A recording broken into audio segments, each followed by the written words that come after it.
अच्छा तो दोस्तों मेरे फ्रेंड सर्कल में हम लोग बात कर रहे थे कि यार कुछ उसमें से हैं जो पोर्चुगल मूव होना चाह रहे थे, उनको कई ऑफर्स आ रहे थे वहाँ से, किस 350 यूरोज़ में आपका हम सेफ लॉक कर देंगे और बहुत सारी चीज़ें।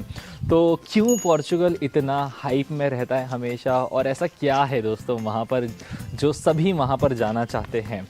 तो दोस्तों पोर्चुगल की शुरुआत मतलब 2018 से हुई थी, जब ज़्यादा ये हाइप में आया था। और उसी टाइम से हुआ क्या था, यहाँ का इमिग्रेशन ओपन होते, और इमिग्रेशन जब ओपन होते हैं तो उस टाइम पर काफ़ी जो है नॉन यूरोपियंस स्पेशली वहाँ पर आते हैं और सेटल हो जाते ईजिली। सबसे पहले जानते हैं कि क्यों आते हैं ये लोग।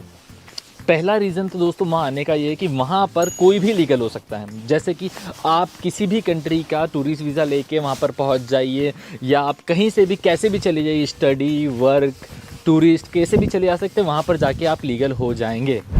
तो दोस्तों यही बात है कि टूरिस्ट वीज़ा पर आने के बाद हमें वर्क परमिट में फंसना नहीं पड़ेगा। तो कितना आसान है कि आप डायरेक्टली आकर किसी भी कंट्री में टूरिस्ट वीज़ा पर लीगली हो जाए। तो ये पॉसिबल है और इसीलिए बहुत सारे लोग ऐसा करते हैं। नाउ दूसरा रीज़न ये मुझे लगता है दोस्तों, यूरोप में यार देखो मैं बहुत सारी कंट्रीज़ का एक्सप्लोर किया हुआ है, और सबसे बेस्ट अगर मुझसे पूछते हो कि यार मुझे सेटल होना है, तो सेटलमेंट के लिए एक ही कंट्री मैं कहता हूँ हमेशा यूरोप में, वो है पोर्चुगल। ऐसा इसलिए क्योंकि वहाँ पर दोस्तों पहले तो आपको वहाँ पर 2 इयर्स का जो है कार्ड मिलता है। मतलब आप वहाँ पर 2 इयर्स का डायरेक्ट कार्ड मिलता है, और most of the European countries में आपको 1 साल का मिलता है। सबसे पहला बेनिफिट 2 इयर्स के बाद डायरेक्ट आपको 3 इयर्स का मिलता है, तो 2 और 3 करके 5 ईयर हो गया।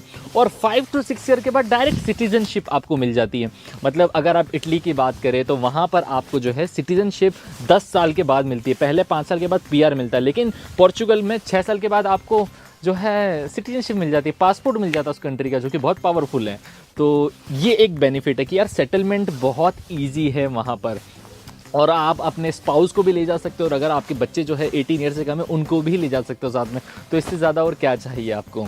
नाउ नेक्स्ट इज़ कि वहाँ का कॉस्ट ऑफ लिविंग दोस्तों, अगर पोर्चुगल की हम रेंट की भी बात करें तो 100 यूरो, 150 यूरो, 200 यूरो, 200 तो बहुत ज़्यादा, मतलब 200 यूरो तो बहुत ज़्यादा आपको अच्छा रूम मिल जाएगा। ये शेयरिंग का बता रहा हूँ। तो 150 यूरोज़ में आप आराम से रह सकते हो पोर्चुगल में पर मंथ। और साथ ही में फूड एक्सपेंसेस की बात करें तो 70 to 80 यूरोज़, मतलब आप अगर ओवरऑल मुझसे पूछे तो 250 यूरोज़ पर मंथ आपका एक्सपेंसेस आने वाला है अगर आप पोर्चुगल में रहते हो तो ये कुछ बेनिफिट्स है दोस्तों। अगर हम किसी भी कंट्री में जाने का सोचते तो क्या चाहिए हमें, लिविंग एक्सपेंसेस कम हो, कंट्री बहुत अच्छी है, और पोर्चुगल वाकई बहुत अच्छी कंट्री है। Portuguese people are really nice to foreigners as well, और बहुत सारा टूरिस्ट अट्रैक्शन है पोर्चुगल में, तो वो चाहिए। और क्या चाहिए, सेटलमेंट हो सकते हो आप, अपने वाइफ को अपने किड्स को बुला सकते हो, साथ ही साथ एक अच्छा पे मिले, राइट। तो वो सभी चीज़ों के लिए ये जाना जाता है। और सबसे इंपॉर्टेंट तो ये है कि आप कैसे जाकर ईजिली सेटल हो सकते हो वहाँ पर, क्योंकि हर कहीं कंट्री में आप ईजिली जाकर सेटल नहीं हो सकते। आप इंडिया से इस वीडियो को देख रहे हैं, अभी आप दुबई से देख रहे हो, तो क्या आप डायरेक्ट आकर किसी भी कंट्री में सेटल हो सकते नहीं, लेकिन पोर्चुगल में हो सकते हो। आप आओ टूरिस्ट वीज़ा पर सेटल हो सकते हो। तो ये बेनिफिट, सबसे बड़ा बेनिफिट तो उसका यही है। चलो अब पॉजिटिव्स की बात करिए तो इसके कुछ नेगेटिव्स भी है दोस्तों। नेगेटिव्स जानना बहुत ज़रूरी है हर कंट्री के, किसी के पॉजिटिव्स है तो किसी के नेगेटिव्स है, राइट। जैसे कि अगर माल्टा का देखें तो यहाँ पर पे बहुत अच्छा आपको मिल जाएगा, लेकिन सेटल नहीं हो पाओगे। हर साल आपको कार्ड रिन्यू करते रहना रहेगा। तो हर कंट्री के अपने अपने बेनिफिट्स और अपने अपने डिसएडवांटेज है। अगर हम पोर्चुगल के डिसएडवांटेजेस की बात करें दोस्तों, तो सबसे पहला डिसएडवांटेज मुझे लगता है वहाँ का वो है कि यार यहाँ पर जो है ना, आप जैसे ही आते हैं आप क्या करते हैं, सेफ लॉक करते हैं, आप अपॉइंटमेंट बुक करते हैं, और वो अपॉइंटमेंट जो आपको मिल रही है पहले 6 महीने की मिलती थी, अब 1.5 साल 2 साल बाद की मिल रही है। अब मुझे जो मेरे फ्रेंड को कॉल आया था कि यार एक बांग्लादेशी पर्सन है, वो जो है आपका सेफ लॉक कर देगा। जैसे इटली में नूला उस्ता लेना पड़ता है, और माल्टा में आइडेंटिटी माल्टा से अप्रूवल लेटर लेना पड़ता है, वहाँ पर भी सेफ जो है उनकी इमिग्रेशन अथॉरिटी, वहाँ से हमें अपॉइंटमेंट बुक करके डॉक्यूमेंट सबमिट करके कार्ड लेना रहता है, काम करना रहता है। सो उसके लिए दोस्तों हमें 1.5 साल 2 साल तक अब तो 2 साल तक इंतज़ार करना पड़ेगा। तो इतना समय इंतज़ार करना पड़ता है, इतनी लंबी डेट से इतने लोग उसके लिए अप्लाई करते हैं, तो आप खुद ही समझ सकते हैं इसमें कितना टाइम लगेगा। लेकिन ये अच्छा है कि यार टूरिस्ट वीज़ा पर आके आप वो 1.5 साल भले ही वेट करना पड़ रहा है, लेकिन काम कर सकते हो आप, ये एक अच्छा एडवांटेज रहता है। तो वो अपना अपना क्राइटेरिया, अगर आप वेट कर सकते हो और कर सकते हो तो एक बहुत ही अच्छा ऑप्शन आपके लिए हो सकता है पुर्तगाल बोलते हैं वैसे तो उसको। और सेकेंड दोस्तों, मुझे एक ड्रॉबैक ये लगता है कि यार सैलरीज जो है, यार कोई भी बंदा अगर विदेश आ रहा है तो विदेश आने के बाद वो तो एक्सपेक्ट करेगा कि यार 1000 यूरो से ज़्यादा सैलरी हो, 1200-1300 यूरो हो।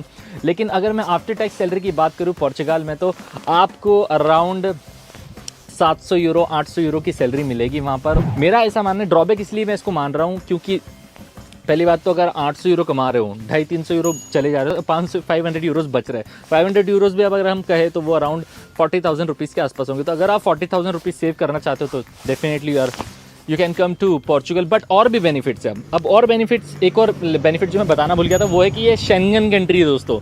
There are 26 Schengen country in Europe, जहाँ पर आप एक कंट्री से दूसरी कंट्री में मूव हो सकते हो इजीली। तो वैसे ही आप अगर पोर्चुगल का रेसिडेंस परमिट लेंगे तो आप इजीली दूसरी कंट्रीज में ट्रैवल कर सकते हो। अगर वहाँ का पासपोर्ट मिल गया तो उसके बाद तो आप कहीं पर भी वर्क कर सकते हो, कैसे भी कर सकते हो। और पोर्चुगल में दोस्तों बिजनेस करने पर भी काफ़ी टैक्स में जो है रिबेट्स मिलती है। तो ऐसे बेनिफिट्स भी है और इसके ड्रॉबैक्स भी है। तो अब आपको डिसाइड करना है कि आप क्या करना चाहोगे। और काफ़ी लोग ऐसा करते हैं कि वो शेंगन एरियाज़ में रह के टैक्स पे करते रहते हैं और वहाँ पर जैसे अपॉइंटमेंट आएगी वो जाकर जो है बायोमेट्रिक कर लेंगे। तो कॉल टोटली आपका है, आप कैसे आना चाहते हो। बट ये है कि हाँ, एक कंट्री ऐसी आपको यूरोप में मिल गई है, शेंगन जोन में ऐसी मिल गई जो आपको कहीं से भी आप आ रहे हो आपको लीगल बना देगी और आपको जो है सेटल कर देगी एनी हाउ।